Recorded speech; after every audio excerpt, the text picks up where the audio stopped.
Today is November 19th, 2022.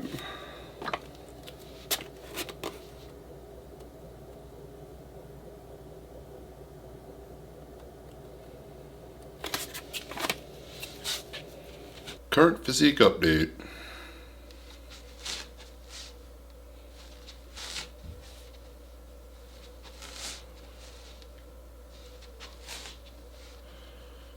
Hey guys, welcome back to the channel. So this is my health, wellness, and fitness update for week 5, down to 317.8, so about another 2.5 pounds. Seems like my weight loss has been pretty consistent between 2 and 3 pounds a week. All I've been basically doing right is just trying to keep my calories estimated at like 2,000 or less a week. I have had kind of a difficult time sticking with a certain diet, like say like really low carb. I haven't been eating a ton of carbs, obviously, since I'm trying to avoid spiking my blood sugar a ton. So I've been at least somewhat aware of, carb intake and how much, and, I've been pretty good about fasting, at least a minimum of 12, but usually closer to 16 hours a day, and then having an eating window pretty much for the rest of the time. My hours at work have been all over the place, so therefore my eating has been all over the place time-wise. So fasting this week has been kind of interesting.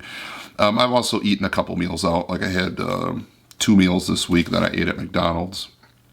Didn't go crazy, just like a cheeseburger and fry. And that made up the bulk of my calories for those 2 specific days. Other than that, I've been reasonable with food intake. I don't think I've had any days that have been over 100 carbs.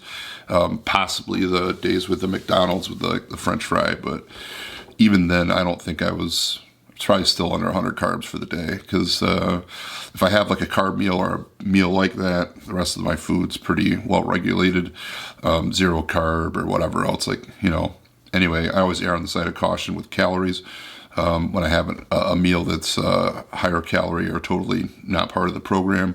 Other than that, like I said, this week's been kind of all over the place time-wise for me, and meals have not always been prepped and ready. So yes, I could do a whole lot better about, I could eat bunless burgers. I could not eat French fries. Those are all options. But I chose just to, just eat. So, as far as my blood sugar goes, continuing to see progress in that department, as long as I don't go crazy. I mean, this week I had also, I guess another fail. I had cooked or baked some cookies with my daughter, and ate some of them at Costco. They have these chocolate ganache filled chocolate chip Godiva cookies, basically like take and bake type of deal. Absolutely amazing. I'm not a big dessert or sweets fan, but these things were outstanding. So there was 2 days during the week that I had consumed maybe 4 cookies. They're 180 calories a piece. And there's some obvious carbs there, sugar. So even with that, I didn't really experience any crazy blood sugar spikes. I really haven't had any real high blood sugars this past few weeks.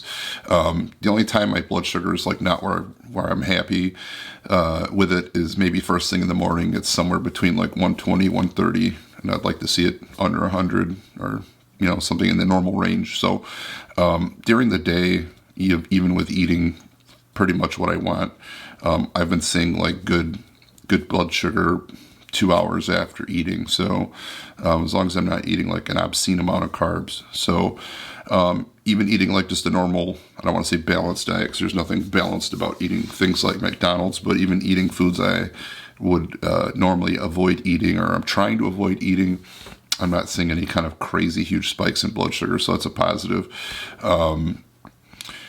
Other than that, guys, working out has kind of been more or less non-existent this past week as well. I mentioned last week possibly ditching the carb balance tortillas from Mission. I am going to do that, and it's not because I think that the carb count is an issue, because I don't think there's much of a blood sugar spike. There's probably some, but nothing significant. But what I'm finding is I just don't like how it makes me bloated and even like constipated. So I think it's just too much fiber. It's not easily digestible, or I should say, like, it's not like Metamucil where it's a powder. You add water, it turns into like a gel that, as long as you're hydrated, moves through you. These tortillas, you're chewing it up and then swallowing it in like big chunks of undigestible fiber. I don't know, my body's just not a fan. After eating one, I'll be like all bloated and miserable, and I don't have the regularity, if you will, that I would have if I didn't eat them. So I think I have like 2 or 3 or 4, I don't know. I have a few of them left. I'm going to finish eating them rather than just toss them, and then I'll just get by without having them, like I pretty much have forever. So yeah, so they're just not going to work out for me from a digestive standpoint. And that's about it, guys. Nothing else really special.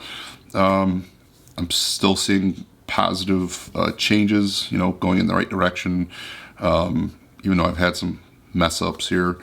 I guess my main focus is just going to be trying to get better at complying with the diet, staying on track, be better about meal prepping, bringing food to work with me, or eating what I bring, or on days I don't have time to meal prep. Those are like when I should be grabbing like a few cans of sardines or something like that. I do have food I can just grab and go. I just choose not to. So other than that, trying to get some physical activity in. I've mentioned in the past I do like a resistance band training at home, and I have some other weights and stuff like that. So I just need to put aside, a half hour to do some activity. And I also have that treadmill, so I'd like to get on there for 30 minutes a day if possible. So what I might be doing is like trying to get 30 minutes of cardio in first thing in the morning, and then do my weight training in the afternoon, evening portion of my day. Ideally, like before I eat, my majority of my food. I pretty much eat like lunch and dinner. That's kind of how my eating has been, even though those times may change depending on when I work. And so, so I'd like to work out preferably and then eat. And then I think cardio first thing in the morning will help with that like higher blood sugar that I experience in the morning, the dawn effect, which is just magnified by the fact that I'm insulin resistant, and having problems with my blood sugar. So that dawn effect is even larger. So I think the cardio first thing in the morning will help with that, lower blood sugar. And then I also think that working out in the evenings will help also. So anyway, that's the plan. That's how my week's gone. Progress is still happening, so good deal. If you have any questions, put it in the comments. Please like, share, subscribe, and I'll see you in the next video. Take care.